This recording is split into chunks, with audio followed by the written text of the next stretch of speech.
Oj! Men gud! Vem är det som kommer in här? Det är jättehögt upp i blåsfönster hus.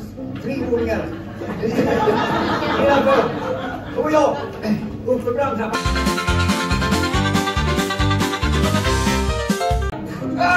Hallå! Hör ni vad de skriker där nere? Det måste vara någon på våning 1. Hallå! Det är för tidigt! Det är 2 våningar kvar! Hallå! Är det här var det för våning? Men nu hör man att de är på 2:an. Jag förstörde! Jag ska säga.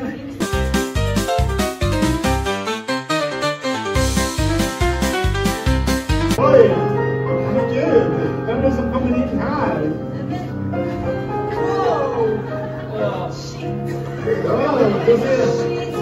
Ja, jag ser genom glasdörren. Om du vill, det finns en dörr på andra sidan. Brandtrappan utanför.